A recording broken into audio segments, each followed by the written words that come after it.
Welcome to Urban Dharma, the podcast, where suffering is optional. Hi, this is Reverend Kusla coming to you from downtown Los Angeles, from the International Buddhist Meditation Center in the heart of Koreatown.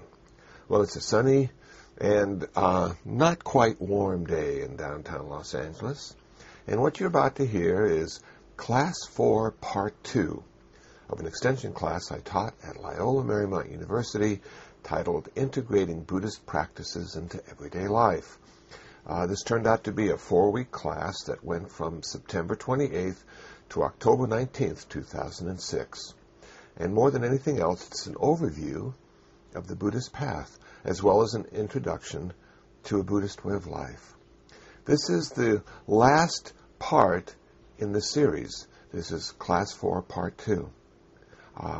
So without further introduction, Class 4, Part 2, Integrating Buddhist Practices into Everyday Life.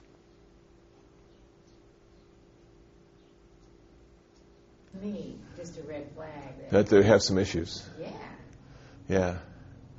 Okay, I suppose at least they're trying, And Pema Chodron said, you really need to start where you're at, So if that's where you're at, if spirituality is being somebody, then, they want to be spiritual. But actually, being spiritual means that you're less of somebody rather than more of somebody. So, yeah. But in the way I've heard it, generally speaking, is people say, I'm spiritual but not religious. Yes, and they don't like the form of religion, that's the hierarchy, totally the patriarchy. Yeah, right. Yeah. So that's the context I usually hear that in. That's why when people say they're spiritual. Yeah, please. During the meditation, we're trying to get to the present moment experiences of life. Okay. How do we know the sensations and we interpret them? Okay. It's sort of like asking questions. How do we know what we know? How do we sense what we're sensing? Yeah. Sort of epistemological question. Okay.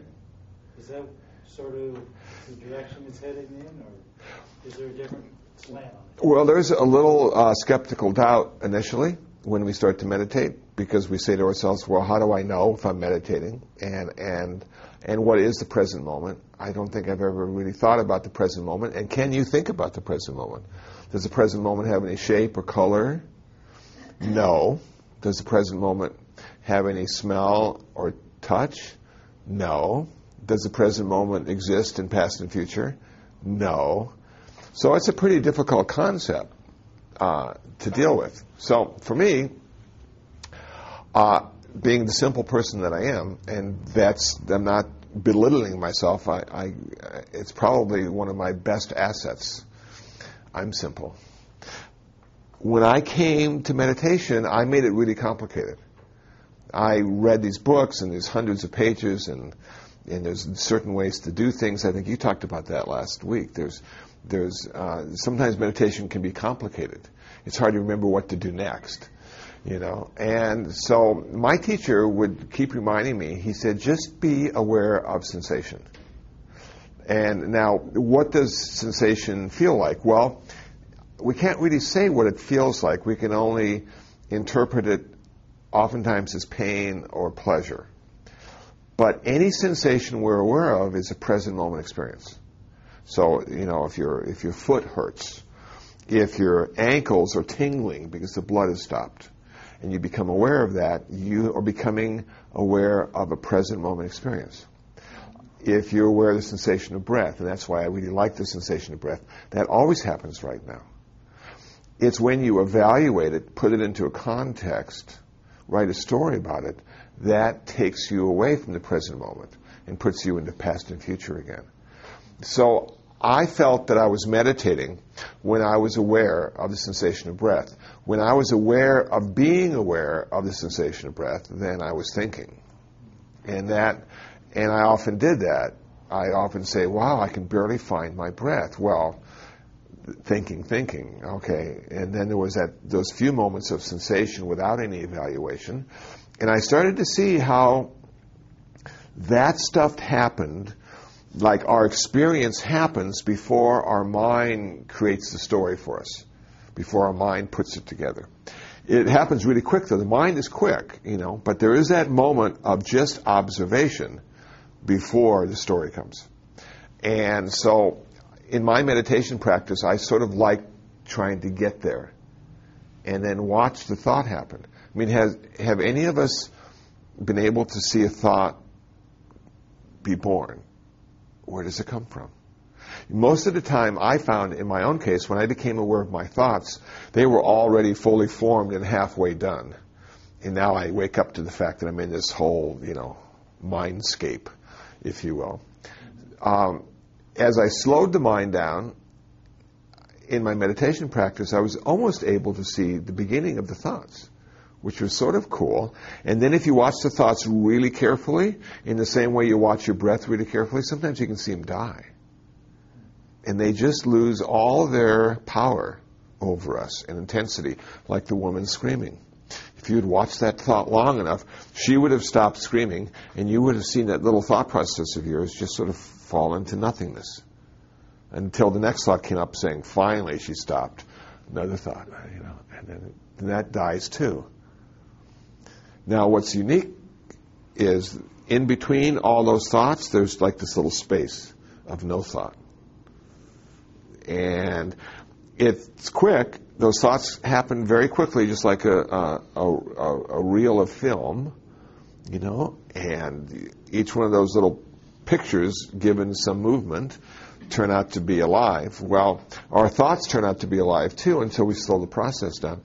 And now and then you can get in between the thoughts and just settle there for a while. Just rest in between the thoughts. So the last thought is dead. The next thought hasn't been given birth to.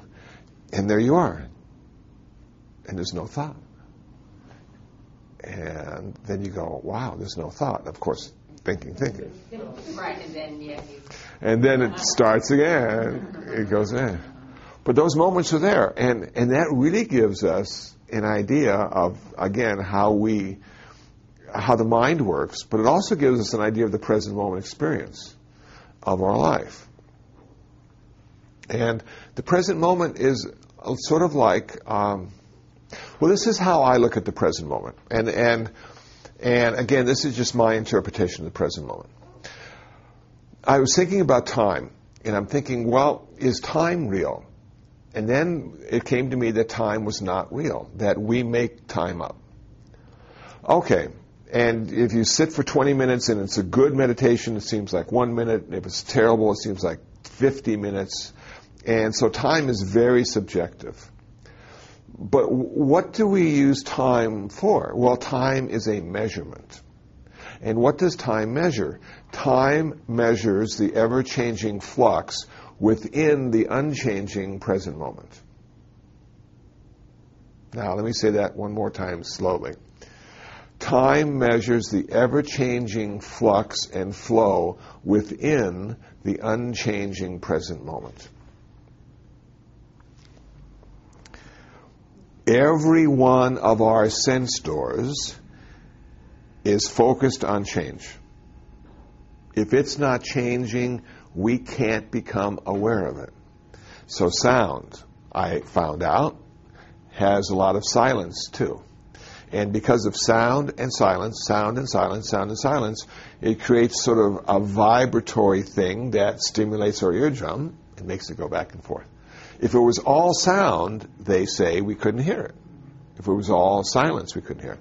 So we need both. And I suppose sight works the same way. There's sight and no sight, and there's this sort of vibratory thing happens. It stimulates our optical nerve, and we can see things. So every one of our sense doors can only pick up the flux and change within the unchanging present moment. None of us have ever come in contact with this unchanging present moment through our sense doors, it seems to me. So then I wanted to get a bit philosophical. And I said to myself, well, what part of us, if there was a part, could become aware of the unchanging qualities of the present moment that held all the qualities that always change? And then it came to me. It is our heart.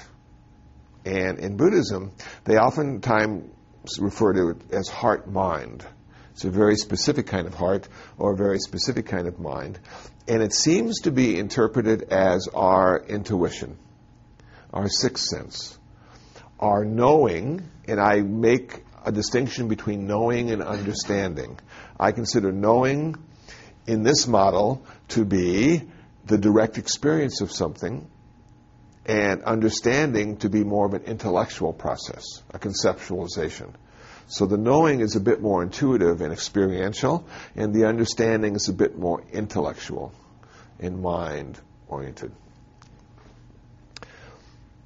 If our intuition becomes exercised, and it seems to me meditation does exercise our intuition, I know mine has increased dramatically since I started meditating. There's nothing in our culture that really encourages us to exercise that part of us, our heart mind. You are in school. You're learning all these facts and figures. We have the internet. We have podcasts. We are amassing an immense amount of knowledge. Our intellect is so powerful, it gives our intuition no room at all to work. It's been lost to a lot of us. And here we come now and pick up this ancient practice of meditation where we look at our intellect not as our master, but simply a tool in which to understand the world around us. And where does the intuition fit in? That's the knowing. That's the sort of, for me, it's been the sort of the primordial part of me that had atrophied because of lack of use. And my meditation practice allowed me to become aware of synchronicity. Now, I had never heard of that term before. And I guess Carl Jung sort of figured it out. And he had a mistress or something who was into Oriental philosophy. And so he was exploring archetypes and meditation. Interesting fellow he was. But synchronicity, I'm thinking, well, what the heck is synchronicity? How does that work? Well, it works when you go to Westwood Village and find a parking place. That's synchronicity.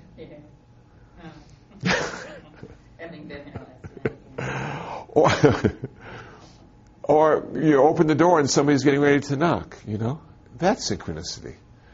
And you didn't know or understand that was going to be the case, but all of a sudden you're in the right place at the right time, and it's, for me, has been becoming aware of the flow, the natural flow of our life. And so this flow occurs, it seems to me, within the unchanging present moment. So now, nirvana, the end product of all this practice, the practice of precepts, discipline, the practice of meditation, mental purification. The end result of all of this is to reconnect with that unchanging present moment in nirvana. In nirvana. And because nirvana is unborn, it's undying. Because nirvana has no color or form or taste or touch or smell, it's not subject to the birth and death we find in this ever-changing world, which the Buddha called samsara. So for me, coming to the present moment experience of the sensation of my breath was opening the door to a real interesting idea. The fact that there was perhaps something that didn't change, and that was available to us through practice. Some place that we could find refuge in. And that turned out to be nirvana. But to be honest with you, when I started meditating, I was so far away from even thinking about things like that they made absolutely no sense. And it was just sort of over time and with much practice that my reality started to evolve enough to integrate some of these new ideas into my worldview and look at the world in a much different way. And if you look at the world in that way, it turns out to be part of your practice, and your life becomes your practice. You know? So we were talking earlier, and I have no life, and I have no future. And at first it's a little disconcerting, you know? Because it's sort of fun to have a life, and it's probably important to most of us to have a future. But as your understanding deepens, you start to realize that the present moment is your life and your future. But there isn't anything about that deals with time. There's no past or future when it comes to that. I don't understand the term, the unchanging present moment, because the present, what was present a nanosecond ago, is not the present now. Right. So it means the consistently present moment? No. This is how I look at it. I haven't read this, and so I'm just going to share a personal insight that I had about this, because I couldn't figure that out either. I could not figure out what a present moment was. Were there a bunch of present moments that sort of followed each other? You know? So this is the present moment, and now we go outside, and this is the present moment. And it's supposed to not change. But it's a different present moment, it seems, if you're outside rather than inside, even though it's the same unchanging present moment. So what the heck is a present moment? I couldn't figure it out. It drove me nuts. I read, I meditated, I asked questions. People tried to tell me. I couldn't hear their answers. And so this is how I look at it now. This is how I made sense of that paradox. And there is an unchanging present moment that never changes. It was never born, and it's never going to die. And in that unchanging present moment, everything still exists. And if you look at it that way, the Buddha is right now here with us. He's still in that same present moment. We're in the same present moment he was enlightened in. It's the same one. We're here right now. His enlightenment and us are in the same place, the present moment. Okay, so I used to like science fiction, still do. Sort of working with that, okay. But what accounts for all the stuff that seems to be in flow, in flux? How does that fit into the present moment? So I looked at it this way. Imagine a big circle, a big bubble. And that bubble never changes. It's always the same bubble. But within the big bubble is this ever-changing flow and flux. Okay, and so we're in the bubble, and all our sense stores are connected to all that change and flux. We've never known anything outside the inside of the bubble. We've always been in the bubble. Everybody we've known has been in the bubble. Nobody's ever ventured out to the side of the bubble that doesn't change, except those few folks known as arahants and Buddhas who have had a direct experience of that unchanging quality. They've called it nirvana. So we think in a very real way that there couldn't possibly be something that's unchanging, unborn. Because none of us have ever experienced it. We know of no one who's experienced it. We now have stories, thanks to the Buddha and others, who have ventured to the bubble, to the edge of the bubble, where it doesn't change. And they've come back and they've said that is ultimate peace. If it doesn't change, it'll never change for the better, it'll never change for the worse. So the refuge has become that quality of the unchanging present moment. The refuge has become nirvana for us. So when I look at time, for me, time measures what's inside the bubble. Time measures the ever-changing conditions within the unchanging present moment. So that's how I did it. And for me, it allowed me to even imagine what it might be like. So everything happens right now all the time. It's just because there is change involved that we think there's a past and a future. But the idea that the Buddha was enlightened in this very present moment that we now exist in, and that Christ was put on the cross in this very present moment that we now exist in, is just amazing to me. You know? Yeah. Did that help? I'm not sure. Okay. I have to process. We'll have to reflect on that for a while. Because at first I thought you were going to talk about parallel universe, but you didn't go there. No. That's I've tried to read some of that stuff in string theory and things. Yeah. It's a lot of fun, but it leaves me sort of like, what are they talking about? Yeah. So this is where I came up with the bubble. You know, the bubble that doesn't change. There was a book a few years ago called Flatland. You ever read about the Flatlanders? They're very interesting. And so there was no depth. Everything was just, just had two dimensions, if I'm not mistaken. And the people that were the most advanced had the most sides. So the circle was, king. And then you had the triangle way down on the list, But it was interesting. And when you think about it, too, it's like, maybe the turtle and the fish. Now, I have a koi pond in the back of the center that I sometimes just sit and look at in those moments I don't have much to do. And I realize how lucky the turtle is. Because the turtle is the king of the koi pond. He gets to leave. And he can oversee his kingdom. And those fish never know the reality of living outside the pond. But the turtle does.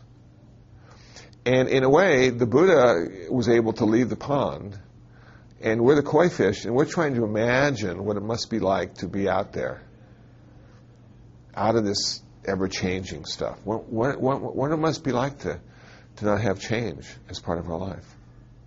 And I can't imagine it because I've had no experience. Can't even think about it because I don't even have any thoughts about that.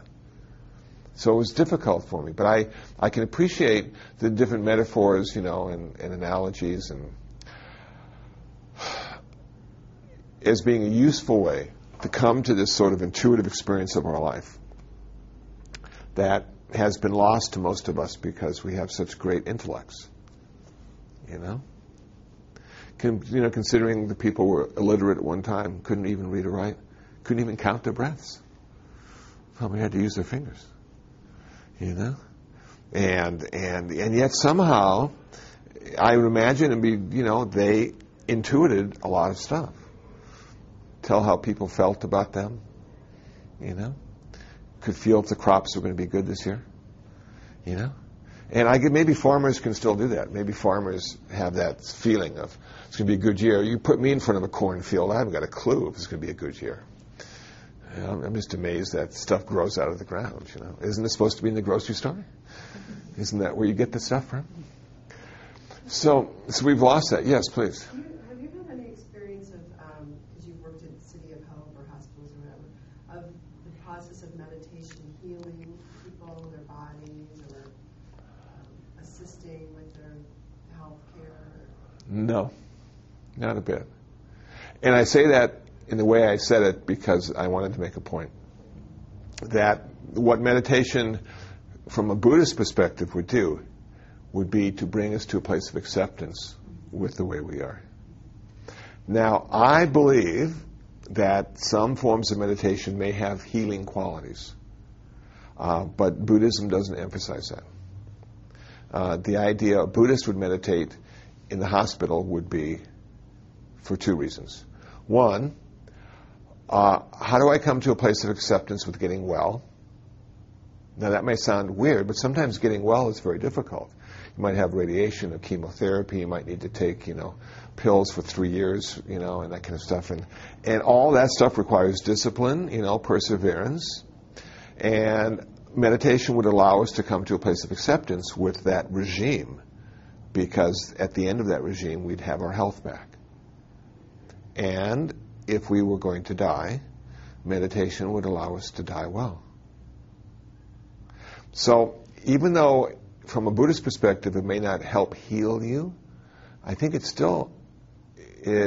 gives us a lot of benefit coming to acceptance. I was talking earlier about, I went yesterday to UCLA to visit a fellow police chaplain, and he got cancer of the tongue probably 6 months ago.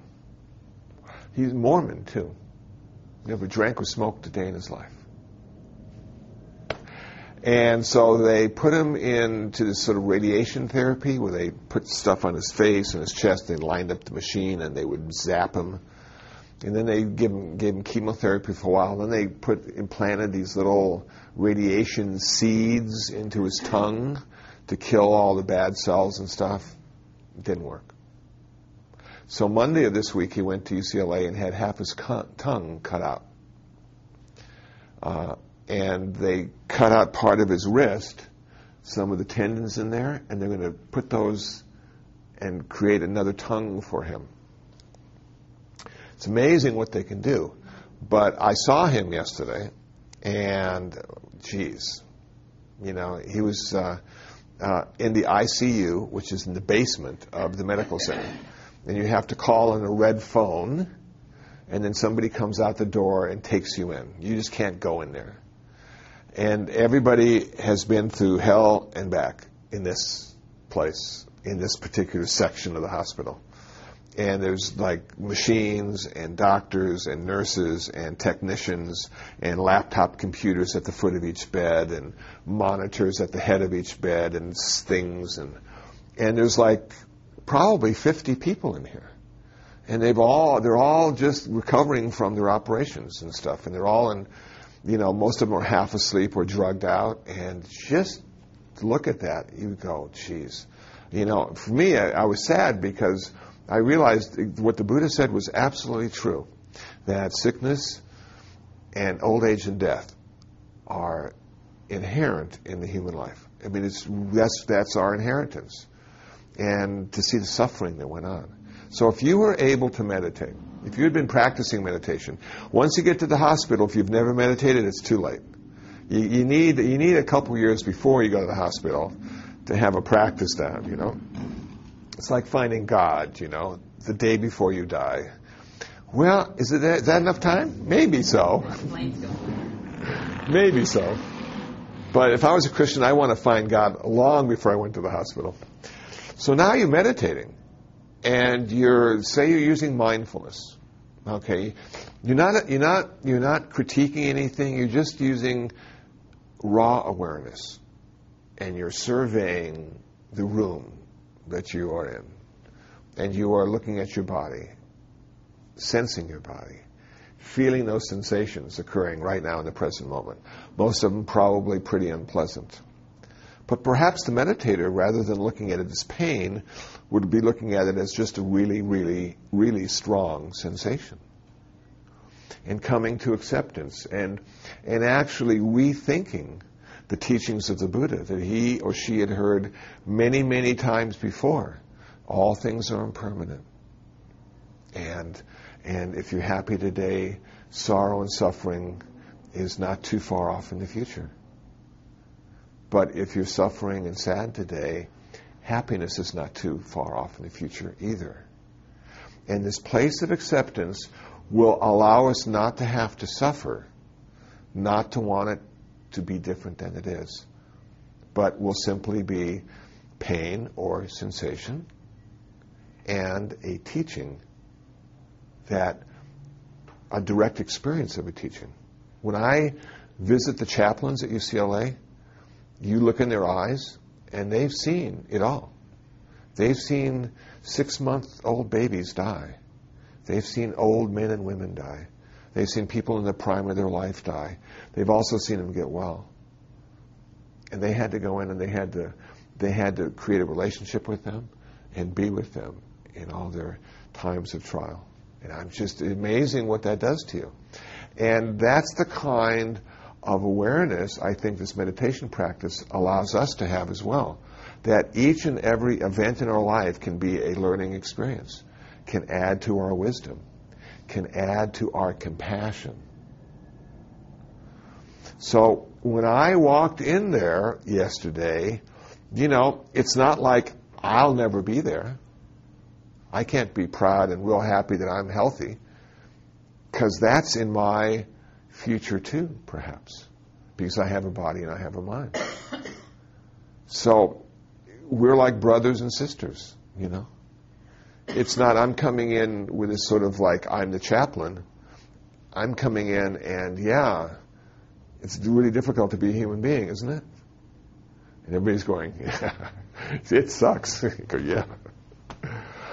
Most of them, of course, will get better, and most of them will be out, and their life will get back to normal again. This is sort of like a big time out. 6 months ago, Steve was busy, busy, busy. And pretty much for the last few months, he's been trying to get well again.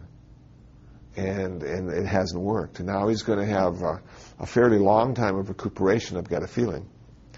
So his whole focus has changed. And so it seems to me, if we have anything we want to do, we should get going on it. Because we don't know if one day that's going to be our lot, going to the doctor's office with a sore tongue. He went in with a sore tongue. He said it felt like he bit his tongue. That was the only indication that something was wrong. Wow. And his wife, she's there by his side. And caregivers oftentimes have a more difficult time than the patient, because they don't get to sleep. The patient can be asleep and the caregiver's sitting next to the bed, reading the book, making sure everything's okay. Never get a break. No time out for the caregiver. So it's amazing to see that team and to see that kind of love and kindness that's being shared at a time like this. It's very good. So I'm lucky to be able to do that, but it can be very difficult because it's such a strong, powerful teaching of how it is. And so my meditation practice, all my sort of philosophical perspectives that I've acquired over the years that I use to give meaning to what I experience has allowed me to, more often than not, be kind to the person on the phone. Unless they're doing interviews. So, quick overview. So we have this guy, the Buddha. He realized that there was suffering in the world. As a Buddhist, I was going to move a little forward so I can have more eye contact. So as a Buddhist, when we come to Buddhism, we come to Buddhism because there's something wrong, not because there's something right. And perhaps a lot of religions are like that as well. But in Buddhism in particular, we sense there's an underlying dissatisfaction with everything in our life.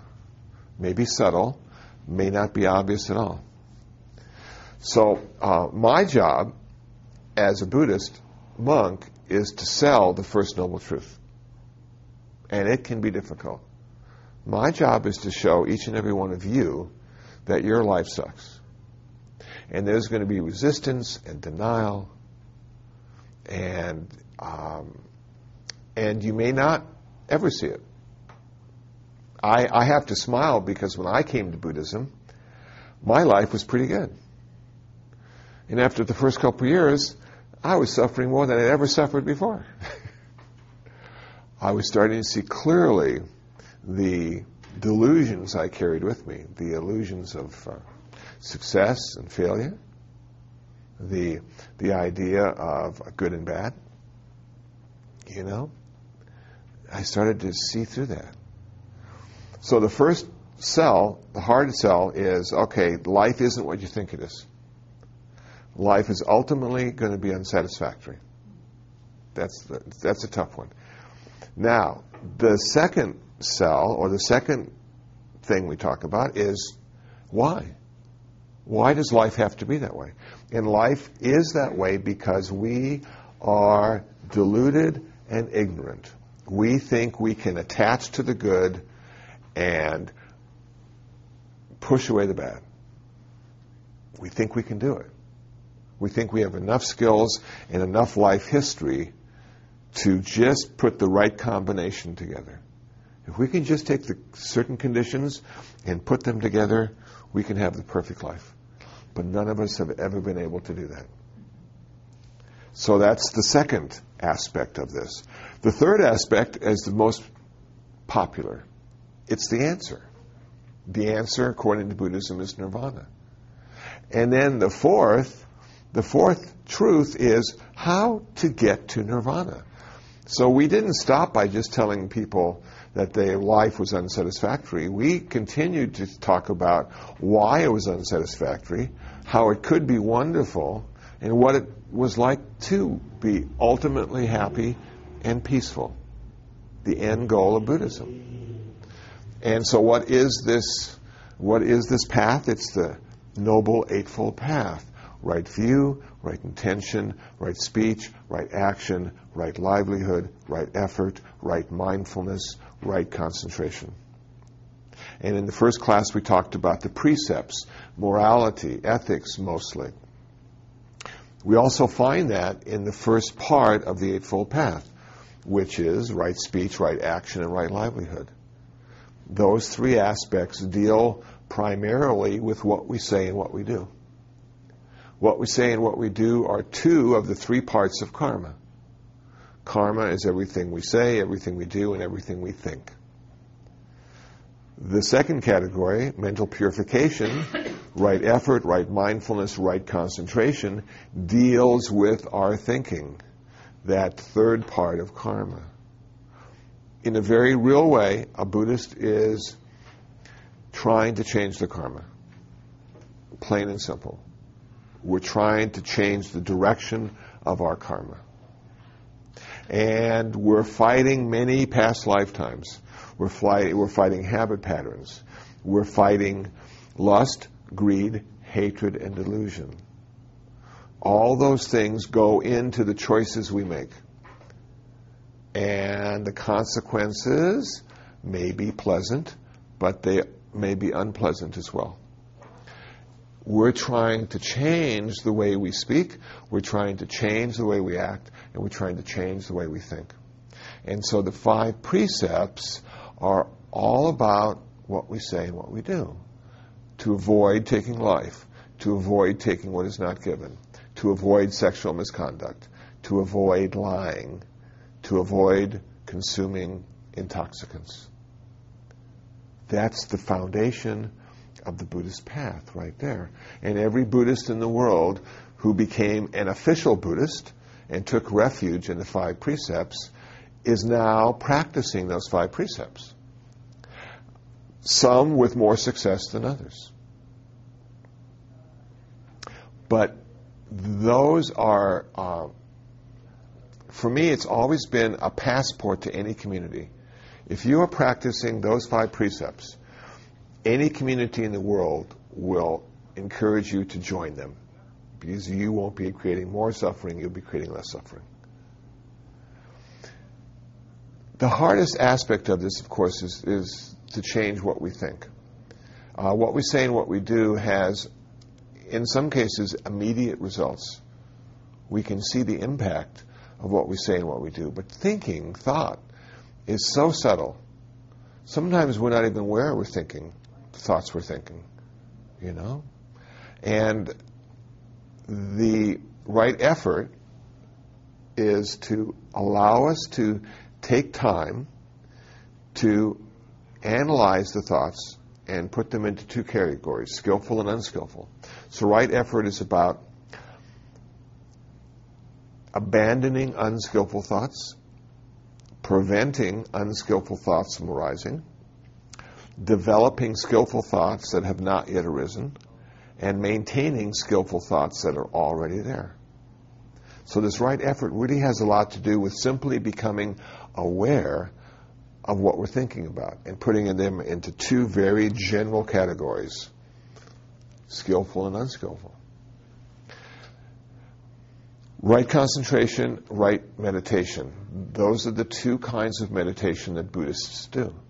The Buddha was taught how to do concentration meditation by the yogis of India, and then he rediscovered insight meditation, which allowed him to achieve his final goal of nirvana.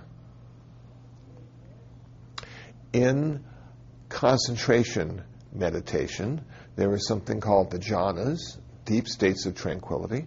The first jhana has 5 characteristics: applied thought, sustained thought, happiness, bliss, and equanimity. The second jhana has 3 characteristics: happiness, bliss, and equanimity. The third jhana has 2 characteristics: happiness and equanimity. And the fourth jhana has 1 characteristic: equanimity. Buddhism is a path of renunciation. So if you're doing Buddhist meditation correctly, you're not gaining a thing. You're simply getting rid of the things that prevent you from realizing your own perfection. Everything's already there. It's already in place. Applied thought and sustained thought is bringing your attention to the object of meditation and holding it there. When we become one-pointed, when we become focused, we find a feeling of pleasure in the body, a sense of happiness in the mind, and the beginning of balance, equanimity. As we go deeper into our meditation, concentration meditation, we no longer need to bring the mind to the object of meditation. It simply goes there by itself and rests there with no willpower on our part, no force. At that point, you have a stronger sense of pleasure, a stronger sense of happiness, and a stronger sense of balance. As you go into the next level of meditation and deeper concentration, you let go of the bliss and pleasure of the body. Now you have a very strong sense of happiness and a very strong sense of balance. When you achieve the final level of concentration, the 4th jhana, there's only 1 characteristic left, and that is mindfulness, balance, that is equanimity. Spiritual indifference, I call it. It's indifference with a heart. Everything is exactly the way it's supposed to be. You have no need or desire to change anything. At that level, you have perfect balance of mind. It's temporary, though. It only works while you're sitting there meditating in a quiet room with no helicopters. The Buddha found that to be a problem because he wanted to take that with him everywhere he went. So he rediscovered insight meditation, 4 kinds of mindfulness. Mindfulness of the body, mindfulness of sensations, mindfulness of the mind, mindfulness of mental objects. When you practice mindfulness meditation, it's simply raw awareness, simply being mindful of the present moment experience of your life. More specifically, it could be being aware of the sensations in your body, the sensations in your mind. You could be aware of your various postures if you're doing mindfulness of the body. So you'd be aware of lying down, you'd be aware of sitting, you'd be aware of standing, and that would allow you to become aware of what your body was doing. If you're doing walking meditation, you are simply putting 1 foot very slowly in front of the next one. 1 foot very slowly in front of the next one. Okay. And that allows you to become in contact with your body. When I did walking meditation, I was surprised that I could literally feel the bottom of my foot touching the carpet. I could feel the pressure. I could feel the weight of my body shifting from 1 foot to the next. Slowing down the process of walking allows us to gain insight to what it means to have a body. The liberating qualities of that are a direct experience of the 3 Buddhist wisdoms. They are impermanence, unsatisfactoriness and not self. All things are impermanent. You become aware of that in a very personal and direct way through mindfulness meditation. All things are ultimately unsatisfactory. You become aware of that in a very personal and direct way in mindfulness meditation. All things are devoid of self, essence, quality.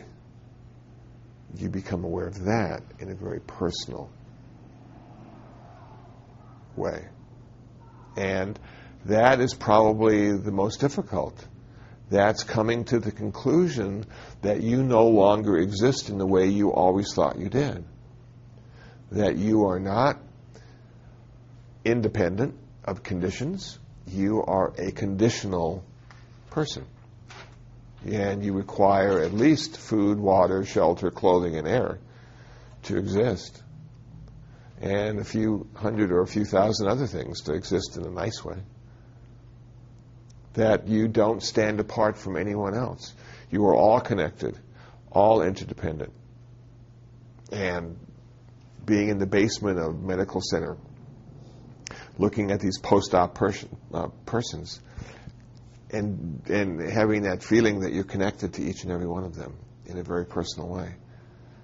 Maybe that was the reason for some of my sadness too, that I was in the bed. I was feeling some of the pain and suffering, the confusion. When that becomes your direct experience, it's a liberating experience. It allows you now to look at the world and feel connected again. We disconnected long, long ago at a very young age. First, as I've been reading, we disconnect from Mom. There's somebody else in the room with us.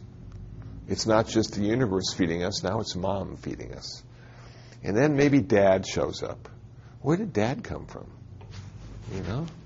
And then our hand shows up. We notice we have something attached to us. And if Mom has nothing else to do, Mom might say, hand, hand, hand. And now that sound seems to be connected to this form, and we repeat that sound, and Mom is happy. And so not only do we see the hand, we can conceptualize the hand and speak of the hand. And that's the beginning of our separation.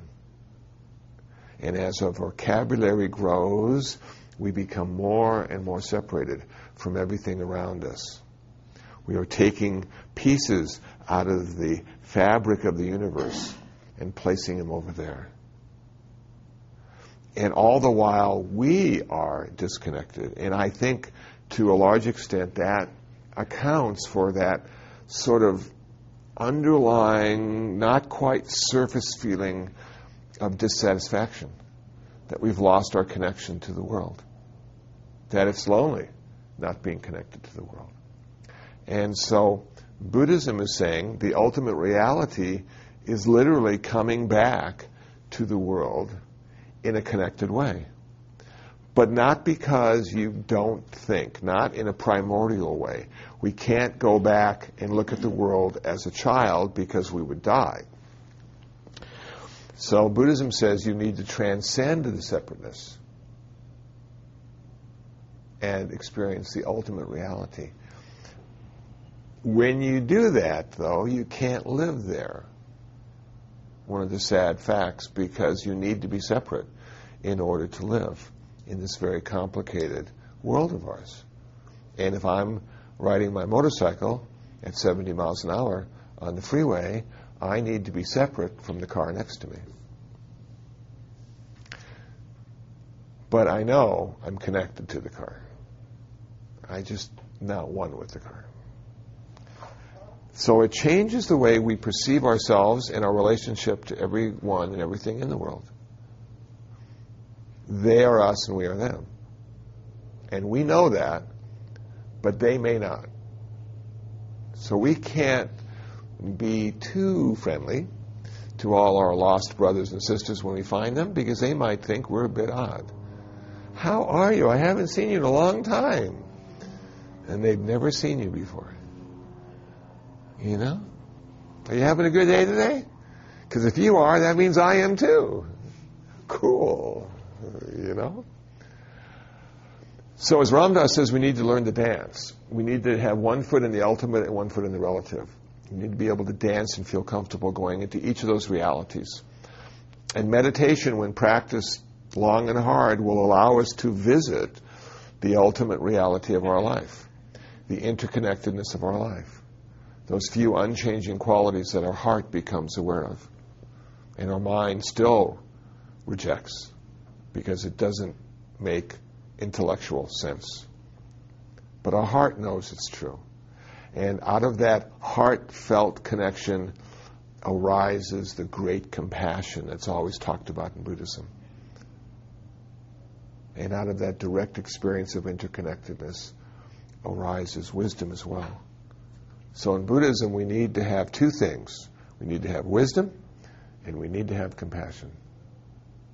And the direct experience of ultimate reality in Buddhism allows us to have both. We see, we know, we may understand later, but our heart knows immediately. And I'm amazed, since I've been practicing meditation, how often I cry now. And sometimes for no good reasons at all. I was giving a talk at a church, Gandhi Day, and reading the story. And at one point I almost cried because the story was so cute and just so heartwarming. And I got involved in telling the story. And my eyes started to fill with tears. And I thought to myself, what do these people think about me? This grown man reading a children's story and almost crying in front of them, you know? But it was one of those experiences that makes you feel so alive that sometimes the emotions will creep up on you and surprise you and surprise those around you. And you have to have courage when you cry in front of a large group of people. You just need to cry and then go on to the next thing. That's what the Dalai Lama does. If you've ever had a chance to see him speak in person, he'll tell stories and he'll literally cry. I saw him cry when he was talking about the plight of the Tibetan nuns not being supported in the same way that Tibetan monks are supported. And not 5 minutes after that, he was just chuckling and laughing. He was telling another story. He was so in the present moment. He wasn't getting caught in one or the other. He was just flowing through it all. But through it all, his heart was open. It wasn't closed. And this path will open your heart too, if you let it, if you practice. And then you'll cry and laugh. And you'll be extraordinarily ordinary. You will come back to that humanity that is your birthright, your gift. Yeah, it's a very cool thing. Well, that's it. That was Class 4, Part 2, and this ends the 8-part series of an extension class I taught at Loyola Marymount University titled Integrating Buddhist Practices into Everyday Life. I hope you found it interesting. I hope you found it useful. If you'd like to know more about me, please visit my website, kusala.info. That's kusala.info.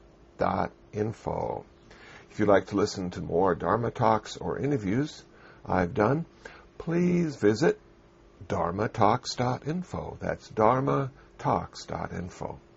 If you'd like to download some free ebooks on Buddhism and a free 2007 Buddhist calendar in PDF, please visit buddhabooks.info. That's buddhabooks.info. If you'd like to email me, my email address is kusala@urbandharma.org. Well, that does it. That's the end of this series. And until the next podcast, until the next time, be happy, be peaceful, and most of all, be free from suffering.